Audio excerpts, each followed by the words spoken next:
Kompas Petang berlanjut, saya Tifal Solesa. Ketua DPR RI Puan Maharani meminta identitas pemilik pagar laut segera diungkap kepada masyarakat. Menurutnya, transparansi ini dibutuhkan agar tidak muncul kecurigaan di kalangan masyarakat. Puan memastikan pendalaman soal pagar laut telah ditindaklanjuti Komisi 4 DPR RI. Namun ia meminta pengungkapan juga meliputi motif pemasangan pagar laut yang harus transparan agar tidak muncul kecurigaan di masyarakat. Puan menegaskan, laut adalah milik negara dan seluruh rakyat Indonesia.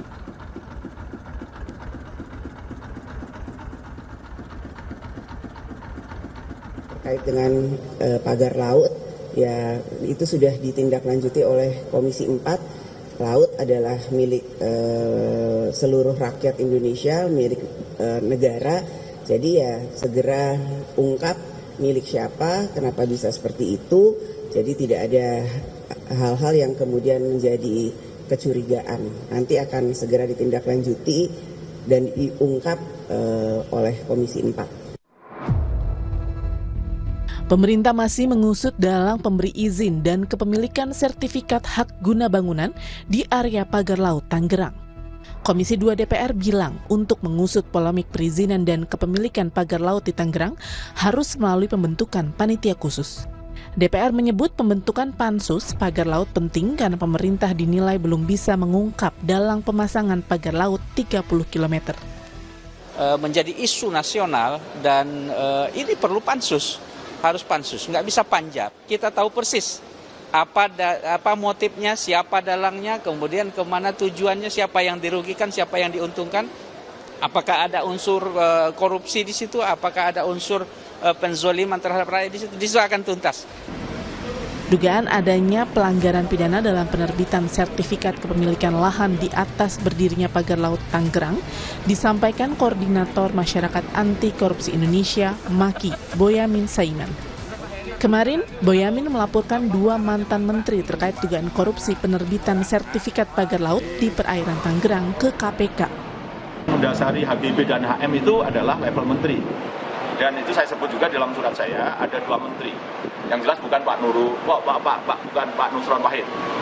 Jadi yang sebagian besar Menteri A, yang 10% Menteri B. Ya, pokoknya A ini yang sebelumnya gitu. Bukan A itu Agus Harimurti, bukan. Artinya yang menteri awal itu menandatangani sekitar 90% dari 200 sekian tadi. Yang 10% menteri setelahnya.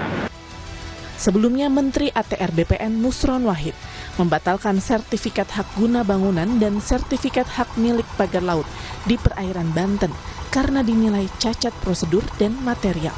Nusron mengatakan juru ukur hingga petugas pertanahan yang berperan dalam penerbitan SHM dan SHGB pagar laut juga telah diperiksa aparatur pengawas internal pemerintah. Selama sertifikat tersebut belum berusia 5 tahun, maka Kementerian ATR BPN mempunyai kewenangan untuk mencabutnya. Yang terkait, baik itu juru ukur, juru tetap, maupun yang tanda tangan pada masa itu, hari ini sudah dipanggil dan dalam proses pemeriksaan oleh APIP, aparatur pengawas internal pemerintah. Sementara itu, konsultan hukum pengembang proyek strategis nasional PIK2, Muanas Alaidit mengklarifikasi jika sertifikat hak guna bangunan yang dimiliki pihak pengembang telah diterbitkan sesuai dengan prosedur yang berlaku. Muanas bilang lokasi tersebut dibeli dari rakyat dan dulunya merupakan tanah abrasi. Jadi HGB yang dimiliki oleh kita ini, ya, ini adalah tanah terabrasi, Mbak. Dulunya tambak sawah. Kita beli dari rakyat. Oke. Ada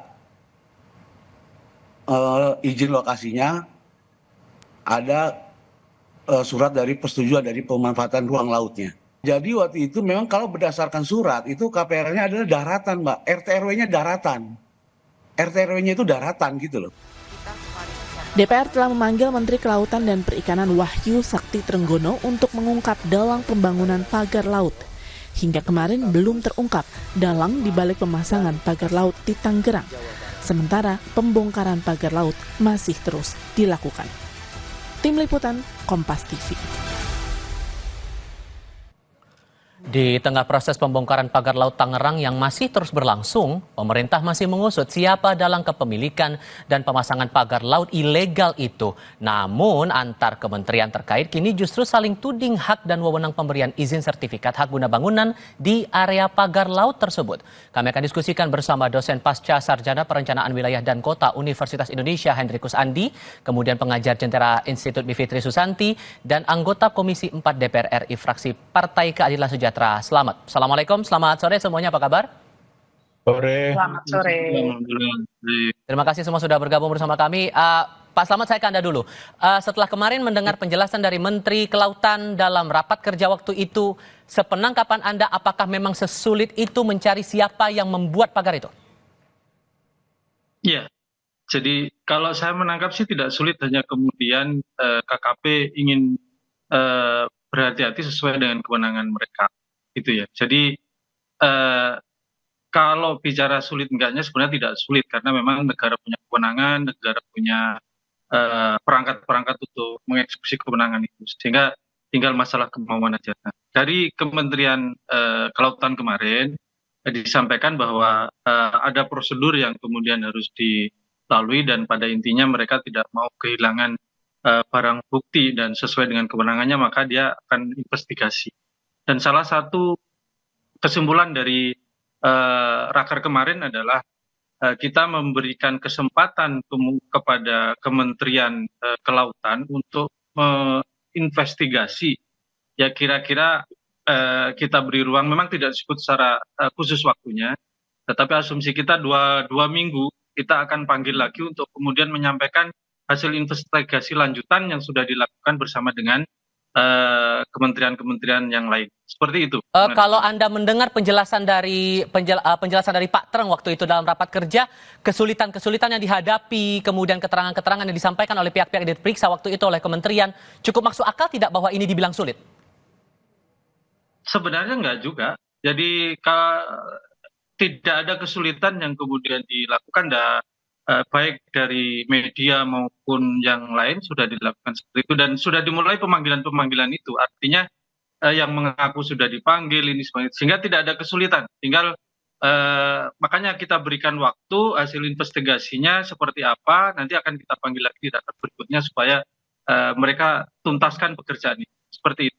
Oke, Bang Andi, dengan posisi pemerintah yang sudah mencabut sertifikat HGB di area pagar laut itu, bisakah kemudian kita menangkap bahwa sebetulnya pemerintah sudah tahu siapa dalang di balik itu? Ya, harusnya begitu ya. Jadi Pak sudah tahu, sekarang tinggal bagaimana kronologis waktu pemberian sertifikat itu dan juga ketetapan rencana tata ruangnya. Jadi kalau untuk wilayah pesisir dan laut ini kan 12 milnya itu milik provinsi ya. Nah, untuk sampai dia sebagai dasar perizinan berusaha, maka biasanya disusun dulu tuh rencana detail tata ruangnya. Nah, dari situ nanti kita tahu usaha apa saja yang mau ditempatkan di sana. Tetapi RT RW itu harus menjawab dulu nih, visi Banten Utara itu apa gitu. Harusnya kan dengan pendekatan ekonomi biru gitu ya, ekonomi berbasis kelautan. Harusnya stakeholder yang paling merasakan manfaatnya adalah nelayan kan. Nah, tapi di sini sepertinya tidak begitu. Ini mau dijadikan properti karena ada SHGB-nya. Nah, harusnya dicek juga nih, apakah ini memang ada rencana dalam 20 tahun ke depan ini mau dikembangkan sebagai properti gitu ya. Karena awalnya, sorry saya potong, karena awalnya kan disebut bahwa ini tanah abrasi, kemudian RT RW luarnya adalah daratan, sehingga apa yang harus diperhatikan betul dulu soal pagar laut ini, terutama untuk sertifikatnya itu? Jadi dua hal ya, property right-nya itu kita bicara tadi, mengklaim kembali tanahnya yang kena abrasi, itu satu hal. Yang kedua adalah development right-nya, hak untuk membangunnya di atas property right-nya. Nah, development right ini diatur melalui rencana tata ruang, supaya setiap individu kalau ingin mengembangkan sesuatu usaha, itu bersinergi dengan satu sama lain. Industri tidak menggagalkan perikanan, tambak tidak menggagalkan pertanian, dan seterusnya. Itulah yang diatur dalam tata ruang. Tempat untuk semua dan semua pada tempatnya. Nah, kalau yang sekarang diskusinya kan lebih banyak pada pemberian property right-nya, hak atas tanah itu. Dan menurut saya itu tinggal gampang di tracing kronologisnya seperti apa. Kalau Anda area pagar laut itu, Bang Andi, analisis Anda itu mau dijadikan proyek apa ya? Ya, udah pasti bukan untuk yang berbasis kelautan. Udah pasti itu nanti kembangannya untuk satu properti yang kita harus tahu ini visinya apa. Apakah di dalam zona sekian ribu hektar itu ada yang berbasis ekosistem, ada yang tidak sama sekali. Itu yang kita harus cari tahu. Nah, biasanya kita ambilnya dari rencana tata ruang wilayah. Ada visi di sana 20 tahun yang diturunkan ke dalam tahapan-tahapan 5 tahun. Nah, untuk implementasi menurut Undang-Undang Cipta Kerja, kesesuaiannya itu harus menurut RDTR, rencana Ya. detail tata ruang. Nah, ini yang belum banyak dibahas, tapi kalau property right-nya harusnya selesai ya, tinggal masalah legal-legal dokumennya. Nah, sekarang kita mau lihat visi ke depan ini, yang desa yang ada di daerah pagar laut ini kan sepanjang 30 kilo nih. Memang seperti apa? Nah, dokumen itu ada di RT RW Provinsi Banten, dan seharusnya ada pendetailannya. Biasanya bentuknya perda ya kalau RT RW. Nah, kalau yang RDTR bentuknya peraturan kepala daerah. Apakah itu peraturan gubernur atau peraturan bupati Kabupaten Tangerang. Dengan saling lempar tanggung jawab seperti ini yang terlihat begitu Mbak Bivit, sebetulnya menurut Anda sudah ketahuan tidak bahwa siapa leading sektor yang patut bertanggung jawab atas masalah ini? Leading sektor saya kira sudah kelihatan ya, karena kita kalau tadi saya meminjam kerangkanya Bang Andi tadi, kalau berbicara soal property rights-nya kan yang mengeluarkan pasti APR BPN. Di satu sisi, tapi yang kedua memang ada Kementerian Kelautan dan Perikanan karena ini sudah ada di wilayah laut.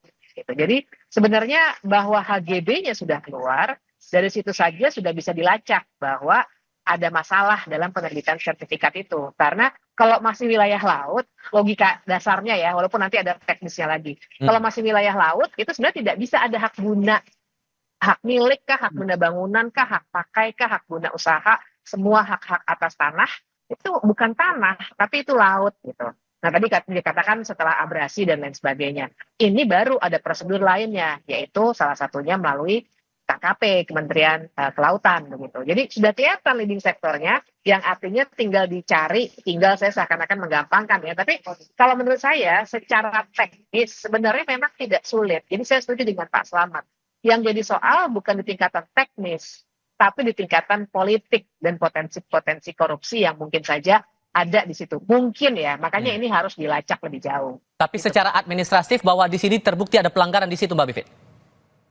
Menurut saya ada pelanggaran karena sudah kelihatan. Jadi begini kan kita harus lihat peristiwanya itu rangkaiannya tidak hanya sertifikatnya, tapi bahwa kemudian sudah ada pagar laut itu saja. Kan pertanyaannya, saya lagi-lagi pakai kerangkanya Bang Andi karena bagus sekali. Kemudian kita harus lihat soal right to development-nya itu, apakah benar sudah bisa membangun pagar laut. Karena kita harus lihat ulang soal rencana-rencana apa alokasi yang harusnya digunakan untuk di wilayah itu ya tadi dengan RT RW dan lain sebagainya. Dan dari sini kita akan bisa melihat bahwa ada kekisruhan, saling tunjuk antara KKP, kemudian APR BPN, ada lagi TNI AL yang kemudian membongkar dan sebagainya. Ini sudah menunjukkan bahwa secara administratif prosesnya sudah bermasalah. Apalagi kita sekarang sudah tahu nih belakangan sudah terbuka bahwa para menteri APR BPN bilang, oh bukan pas zaman saya, dan seterusnya. Jadi secara administratif ada indikasi kesalahan, makanya saya setuju DPR mesti sebagai wakil rakyat membongkar ini sekalian. Membongkar itu termasuk juga ada suara dari rekan Anda, satu kader PKS juga nih Pak Slamet, untuk tampaknya perlu nih untuk dibuat pansus. Menurut Anda di Komisi 4 sudah se-urgent itu untuk membentuk pansus? Ya, jadi gini, kalau konsep pansus adalah untuk kemudian memang membantu bagaimana kemudian koordinasi antara kementerian dan lembaga yang hari ini memang sulit. Jadi kita akui bahwa koordinasi ini masih menjadi barang mahal antara kementerian dan lembaga di kita.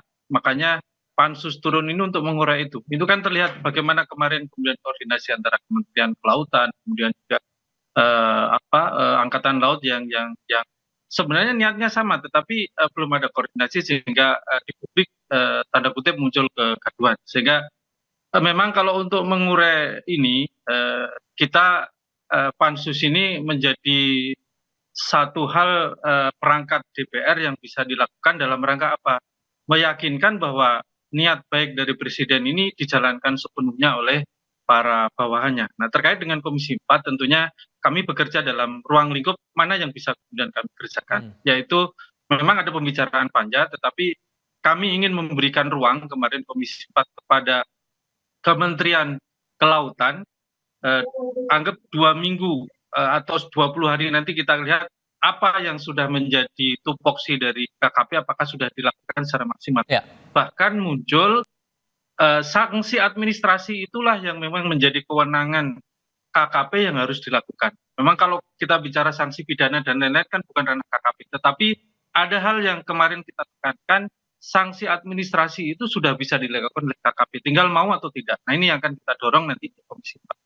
Itu satu hal, tapi kalau kita merujuk lagi kembali pada dorongan dibentuknya pansus itu, apakah dari fraksi lain juga menyuarakan hal yang sama, Pak Slamet, untuk bisa didorong pansus ini lebih serius menangani soal pagar laut? Tapi jawabnya nanti ya, kita jeda sebentar, kami segera kembali.